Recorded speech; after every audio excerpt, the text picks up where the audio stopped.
Hello, everyone, and thank you so much for joining me. I am with MBL Seminars, and the webinar that I'm talking about today is identifying and assessing the risk of material misstatement, a practical guide for Irish auditors. And for those RIs that are watching this, you responsible individuals that need to complete that IES 8 form, the learning objective that I'll be covering in today's webinar, it's II. So make sure you do record that on your IES 8 form. So my name is Elaine Jackson, and I provide support, advisory and training services to accountancy firms, solicitors firms and finance departments across all industries throughout Ireland.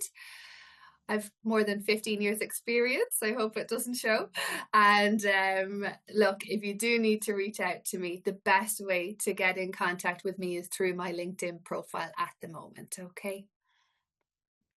The topics that we're going to be discussing today, it's the benefits of using analytical procedures during the planning stage, the importance of evaluating internal controls, the relevance of assessing the entity's IT environment, how to establish and justify overall audit materiality, how to identify and assess the risks of material misstatement, and then how to evaluate the misstatements identified during the audit. So we've gone right from the planning stage and just want to close that off, evaluating there the risk, the material misstatements right at the very end of the audit. So a nice broad webinar we have for you today.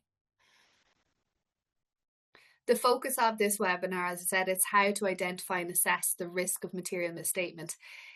It isn't an easy or straightforward task, but it is when you really understand the entity that you are auditing. And that's the gap that's causing your audit team that audit inefficiency. And that's what my advice would be. Stop focusing on the inefficiency and focus on understanding the entity. Then the efficiency will naturally flow. And that's exactly it. You need to really understand the entity and the efficiencies will flow. You'll be familiar with it and things just don't seem so hard. Then you know exactly what you're doing because you clearly understand the entity. You know where to focus your audit.